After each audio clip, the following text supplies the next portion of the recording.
आप सभी का स्वागत है करंट अफेयर्स अपडेट क्लास में। आज के इस क्लास में हम चंद्रयान 4 के बारे में बात करने वाले हैं।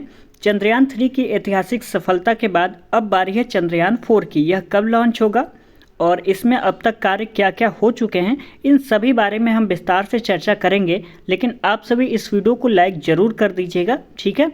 तो चलिए आज की क्लास को हम स्टार्ट करते हैं।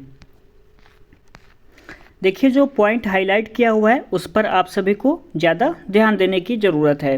पहला पॉइंट कह रहा है चंद्रयान 3 मिशन की ऐतिहासिक सफलता के बाद भारतीय अंतरिक्ष अनुसंधान संगठन यानी इसरो अब अगले मून मिशन चंद्रयान 4 की तैयारी कर रहा है। चंद्रयान 4 अपने पहले मिशन की तरह नहीं होगा। इस बार जो चंद्रयान 4 होगा वह क्या चांद पर भी जाएगा और वहां से वापस धरती पर भी आएगा, ये बात यहाँ पर लिखा हुआ है।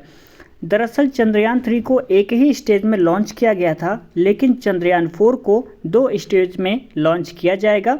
बात करें 2 अलग अलग लॉन्च चंद्रयान 4 के व्हीकल को आगे बढ़ाएंगे, जो न केवल चंद्रमा पर उतरेंगे बल्कि चंद्रमा की सतह से चट्टानों और मिट्टी मून रेजोलिथ को भी भारत वापस लाएंगे, ठीक है। यानी जो चंद्रयान 4 है उसको 2 स्टेज में लॉन्च किया जाएगा और चंद्रयान 3 था उसे एक ही स्टेज में लॉन्च किया गया था। जो चंद्रयान 4 है वो क्या चांद पर भी जाएगा और वहाँ से धरती पर भी वापस आएगा और वहाँ से चट्टानों और मिट्टी को भी भारत वापस लाएगा। चलिए अगला पॉइंट देख लेते हैं क्या कह रहा है। चंद्रयान 4 को पहले स्टेज में धरती से लॉन्च किया जाएगा। इसके बाद यह चांद पर लैंड करेगा। चांद पर अपनी सभी टास्क पूरी करने के बाद इसे फिर धरती पर सैंपल पहुंचाने के लिए लॉन्च किया जाएगा और पहली बार लॉन्चिंग के वक्त चंद्रयान जो 4 है उसका कुल वजन होगा 5200 किलोग्राम, जबकि ये चांद से जब धरती पर आएगा तो इसका वजन हो जाएगा 1527 किलोग्राम, ठीक है, ताकि ये आसानी से धरती के ऑर्बिट में दाखिल हो सके। आपको इतनी बातें ध्यान रखनी है। एक बार फिर से इस पॉइंट को हम देख लेते हैं। चंद्रयान 4 को पहले स्टेज में धरती से लॉन्च किया जाएगा। इसके बाद यह चांद पर लैंड करेगा। फिर चांद पर अपनी सभी टास्क पूरी करने के बाद इसे फिर धरती पर सैंपल पहुंचाने के लिए लॉन्च किया जाएगा। पहली बार लॉन्चिंग के वक्त जो चंद्रयान 4 है उसका कुल वजन रहेगा 5200 किलोग्राम, जबकि चांद से जब ये धरती की ओर लॉन्च होगा तब इसका वजन हो जाएगा 1527 किलोग्राम, जो कि ध्यान रखिएगा ताकि ये आसानी से धरती के ऑर्बिट में दाखिल हो सके, ठीक है। चलिए आगे बढ़ते हैं। यहाँ पे हाईलाइट किया हुआ है इंडिया टुडे की रिपोर्ट के मुताबिक। यहाँ पे जो भी आपको आर्टिकल दिख रहा है वो सारे गूगल से लिए गए हैं, तो आपको ये नहीं देखना है कि कहाँ से मतलब इसको इकट्ठा कर आपको मैं बता रहा हूँ। तो मैं आपको बता दूँ ये सारे के सारे गूगल से मतलब लिए हुए हैं, ठीक है। आपको घबराने की आवश्यकता बिल्कुल नहीं है। लिखा हुआ है चंद्रयान 4 मिशन में 2 और अतिरिक्त कंपोनेंट होंगे जिन्हें चंद्रमा से नमूने वापस लाने और उन्हें पृथ्वी पर गिराने का काम सौंपा जाएगा। यानी जो चंद्रयान 4 है अपने साथ 5 मॉड्यूल लेकर जाएगा। ध्यान रखिएगा चंद्रयान 4 अपने साथ कितने मॉड्यूल लेकर जाएगा, तो 5 मॉड्यूल लेकर जाएगा। इसमें ascender module, descender module, propulsion module और ट्रांसफर मॉड्यूल और रीएंट्री मॉड्यूल होंगे, ठीक है। ये 5 मॉड्यूल चंद्रयान जो 4 है अपने साथ लेकर जाएगा।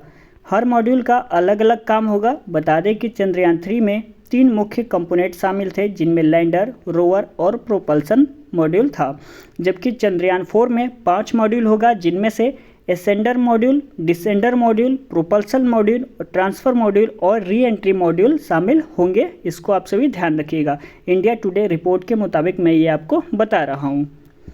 चलिए आगे देख लेते हैं। ये होंगे चंद्रयान 4 के 5 कंपोनेंट। पहला है प्रोपल्सन मॉड्यूल, इसको हम पढ़ लेते हैं। ये चंद्रयान 3 की तरह ही होगा। प्रोपल्सन मॉड्यूल अलग होने से पहले चंद्रयान 4 को चंद्र कक्षा में मार्गदर्शन करेगा। रॉकेट से अलग होने के बाद धरती के ऑर्बिट से लेकर चांद की ऑर्बिट में एंट्री तक की जो जिम्मेदारी है वह इस मॉड्यूल की हो जाएगी, ठीक है। चांद की ऑर्बिट में एंट्री तक की जो जिम्मेदारी है वो इसकी हो जाएगी, नहीं सॉरी, धरती की ऑर्बिट से लेकर चांद की ऑर्बिट में एंट्री तक की जो जिम्मेदारी है वो प्रोपल्सन मॉड्यूल की हो जाएगी, ध्यान रखिएगा। चलिए अगला मॉड्यूल देख लेते हैं, जबकि नाम है क्या इसका, डिसेंडर मॉड्यूल।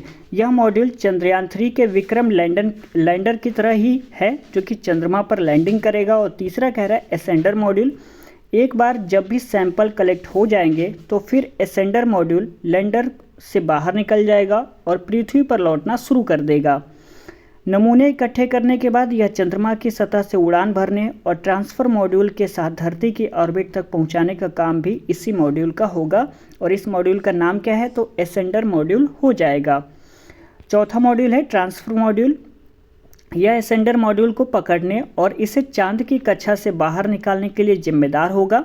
चट्टान और मिट्टी के नमूने के साथ कैप्सूल के अलग होने से पहले यह पृथ्वी पर वापस आ जाएगा। आगे लिखा हुआ है 2 लॉन्च व्हीकल होंगे शामिल।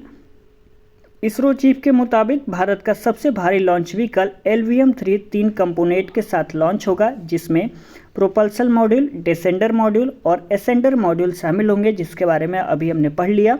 यह 2023 में चंद्रयान 3 मिशन की तरह ही होगा। इसके बाद ट्रांसफर मॉड्यूल और री एंट्री मॉड्यूल को ध्रुवीय उपग्रह प्रक्षेपण यान यानी PSLV पर लॉन्च किया जाएगा। इसरो ने अभी तक इस बारे में विस्तृत जानकारी नहीं दी है कि कौन सा लॉन्च सबसे पहले होगा। ठीक है, इसके बारे में कोई जानकारी नहीं है। तो आज के क्लास में बस इतना ही। उम्मीद करते हैं यह जो जानकारी है वो आपको अच्छी ज़रूर लगी होगी। तो प्लीज़ वीडियो को लाइक ज़रूर कर दीजिएगा। ठीक है, वीडियो बनाने में काफ़ी ज़्यादा समय लगता है और मेहनत भी लगता है, तो प्लीज़ वीडियो को लाइक ज़रूर कर दीजिएगा। अपने दोस्तों में इस जानकारी को आप सभी शेयर कर सकते हैं। व्हाट्सएप, टेलीग्राम पे आप सभी शेयर ज़रूर करिएगा। आपका दिल करे तो एक प्यारा सा कमेंट करिएगा कि आपको ये वीडियो कैसा लगा। चैनल को सब्सक्राइब नहीं किया है तो सब्सक्राइब कर लीजिएगा। आपको यहाँ पे ऐसे ही वीडियोस मिलते रहेंगे।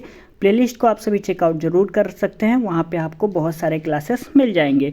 तो चलिए मिलते हैं किसी और क्लास के साथ, तब तक के लिए बहुत बहुत धन्यवाद।